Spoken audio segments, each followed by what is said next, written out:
Right, welcome back. I'm Ian Harris, and this is I Really Should Know That, the show where adults catch up on the science they forgot or never quite learned.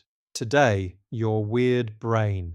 10 things happening between your ears right now that you've stopped questioning. Why time speeds up as you age. Why music gives you chills. Why you remember songs from 20 years ago but forget what you had for lunch. Why dreams feel real. The last one, about a famous experiment with a gorilla, is going to make you slightly distrust your own eyes. You're in the middle of a conversation.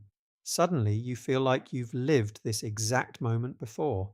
You haven't, but your brain is very convinced you have. Déjà vu is one of neuroscience's open mysteries. 3 serious theories. 1. A neurological misfire. The part of your brain that flags "this feels familiar" briefly fires by mistake. You get the sensation of recognition with no memory attached. 2. A dual stream timing glitch. Information from your two eyes hits your brain milliseconds apart. The second stream arrives feeling like a memory of the first. 3. A brief memory test. Your hippocampus is constantly scanning for matches to what's happening. When the test runs but finds nothing, you get the warning sensation without the actual recognition. Probably some combination of all three. Your brain doing housekeeping.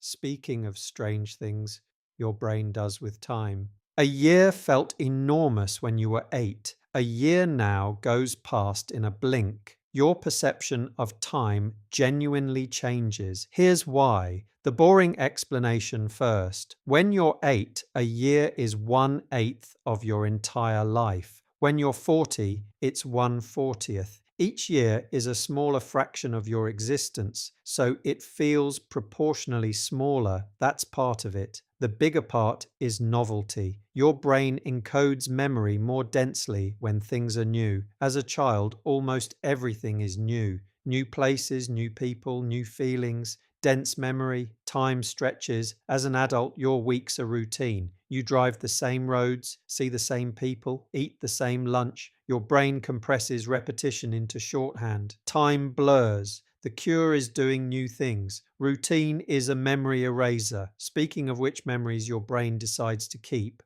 You can remember every word of a song you haven't heard in 20 years, but you can't remember what you had for lunch on Tuesday. Why? Memory has nothing to do with importance. It's not your brain ranking things by relevance. Music is encoded very differently from everyday information. It hits multiple brain systems at once. Auditory cortex, emotional centers, motor regions that learned the rhythm, and the hippocampus for memory. Each system strengthens the others. The song gets ingrained across a network. Then there's repetition. You heard that song 100 times in 1998. You drove to it, kissed someone to it, cleaned the kitchen to it. Repeated encoding. Lunch on Tuesday hit one or two brain systems for a few seconds. Single thin trace. Your brain isn't keeping what matters, it's keeping what was repeated, emotional, and embodied. Speaking of strange things your brain does with the body, people who lose an arm often still feel it. They feel it itch, they feel it clench, they feel it hurt, even though it isn't there. It's called phantom limb syndrome. Your brain has a detailed map of your body. Neurologists call it the cortical homunculus. When you lose a limb, the brain map doesn't update. The neurons that used to receive signals from the arm keep firing, generating sensations that have nowhere to come from. The treatment is brilliant. A neuroscientist called V.S. Ramachandran invented the mirror box. You put your remaining arm in a box with a mirror so the reflection looks like the missing arm. You move your real hand. Your brain sees the phantom moving. It updates the map. The pain often disappears. Your brain fixed itself with an optical illusion. Speaking of things your brain does that feel almost like magic. A specific moment in a song. Your hair stands up, your eyes prick. Why does music give you chills? It's called frisson. And it happens for a counterintuitive reason.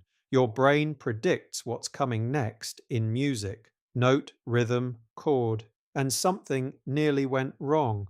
A note arrives slightly late. A chord goes somewhere unexpected. The voice cracks. Your prediction was just violated. Your brain releases a hit of dopamine, the chemical of reward and resolution. You're getting the same neurochemical hit as solving a puzzle. The chills bit is your sympathetic nervous system, the same one that does fight or flight, fired by the dopamine surge. You're momentarily micro-thrilled by music playing with your expectations. Some people get frisson easily, some never. The difference is openness, your brain's willingness to be surprised. Your brain plays favorites between sensory systems, especially with this one. You see someone in the street, definitely recognize the face, cannot recall the name. Why is this so common? Your brain has a dedicated face region. It's called the fusiform face area. Evolution built it because faces matter. Survival depended on recognizing allies, threats, your tribe, your child. Faces are processed in parallel by a specialist system that's fast and almost unconscious. Names are processed by a completely different system, the one that handles abstract symbols. There's no neural shortcut for "this collection of sounds belongs to this person." It's effortful, slow, recall-based. The two systems don't talk to each other very well. You can know everything about someone, recognize their face perfectly, and the name is just gone. Your brain isn't broken, it evolved to remember the face.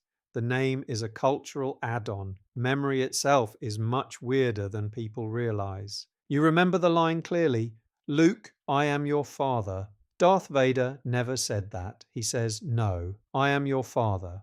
Whole groups of people remember things that never happened. This isn't conspiracy. It's how memory works. Memory feels like retrieval, opening a file. It isn't. Memory is reconstruction. Your brain rebuilds the event each time you remember it, using fragments, expectations, and details you've picked up since. Every time you remember something, you're re-recording the memory, slightly contaminated by everything you've learned in the meantime. The Mandela Effect is mass-scale reconstruction error. We all rebuild from the same cultural fragments, quotes, parodies, misquotes, and reach the same wrong answer. There's no conspiracy. We have brain scans of memories being rewritten in real time. The most vivid memories aren't necessarily the most accurate. Sometimes they're the most edited. Speaking of your brain rewriting reality, falling, being chased, forgetting an exam.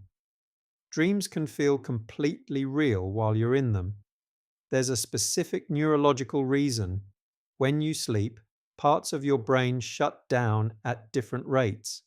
The vision parts stay active. The emotion parts run hot. The memory parts replay fragments.